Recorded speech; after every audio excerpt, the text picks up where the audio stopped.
સુરક્ષાની પોલીસ વ્યવસ્થાને મજબૂત બનાવવાની દિશામાં મહત્વપૂર્ણ સિદ્ધિ હાંસલ કરતા જળશક્તિ મંત્રી સી આર પાટીલ અને ઉપમુખ્યમંત્રી હર્ષ સંઘવીના હસ્તે ઉમરા પોલીસ લાઇન ખાતે વિવિધ વિકાસ કાર્યોનું લોકાર્પણ કરવામાં આવ્યું।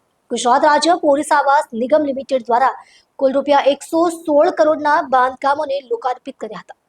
આ અવસરે ઉમરા પોલીસ લાઇન ખાતે કક્ષા બીના 192 ક્વાર્ટર્સ, હોર્સ રાઇડિંગ સ્કૂલ અને લાઇબ્રેરીનું લોકાર્પણ કરાયું। ઉપરાંત રાંદેર પોલીસ લાઇન ખાતે કક્ષા બીના 40 ક્વાર્ટર્સ, ભેસ્તાન પોલીસ સ્ટેશન અને એસીપી ડિવિઝનની ઓફિસનું પણ લોકાર્પણ કરવામાં આવ્યું હતું। લાજપુર મધ્ય સર્જન ખાતે કિશનસ બેરેક અને કોમ્યુનિટી હોલનું લોકાર્પણ કરાયું, જ્યારે સુરત જિલ્લાના મરીન ટાસ્ક ફોર્સ ખાતે કક્ષા B48, કક્ષા C12, કક્ષા D4, admin block, club house, MT section, quarter guard અને બેરેક કિચનનું પણ લોકાર્પણ કરાયું।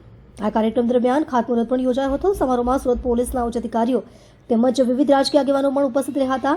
આ વિકાસ કાર્યોથી પોલીસ કર્મીઓ માટે રહેણાંક, તાલીમ અને અન્ય સુવિધાઓમાં વધારો થયો છે। સુરત શહેર પોલીસના સૌ જવાનોના પરિવાર માટે આજે ગુજરાત પોલીસ હાઉસિંગ નિગમ દ્વારા બનાવેલા આ અદ્ભુત 192 ક્વાર્ટર્સનું આજે અહીંયા લોકાર્પણ કરવામાં આવ્યું છે। એની જોડે જોડે રાંદેરના 40, સાથે સાથે આ જ ક્વાર્ટર્સમાં લાઇબ્રેરી હોય કે પછી આંગણવાડી હોય, આ બધી જ વ્યવસ્થાઓનું લોકાર્પણ આજે અહીંયાથી કરવામાં આવ્યું છે। ગયા અઠવાડિયે જ સુરત જિલ્લાના 66 કરોડ રૂપિયાના પોલીસ હાઉસિંગના લોકાર્પણ અને ખાતમુહૂર્ત કરવામાં આવ્યા હતા।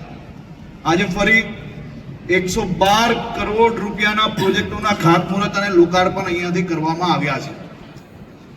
આ જ દર્શાવે છે કે ગુજરાત સરકાર એ ગુજરાત પોલીસના પરિવારજનો માટે ખૂબ જ ગંભીરતાપૂર્વક કામગીરી કરી રહી છે અને આપ સૌને આપના પરિવારને વધુ સારું જીવન આપના પરિવાર જોડે આપ જીવી શકો તે પ્રકારની વ્યવસ્થાઓ બી આવનારા દિવસોમાં હજી વધુ ઝડપે આપણે આગળ વધારી રહ્યા છીએ। તમને જાણીને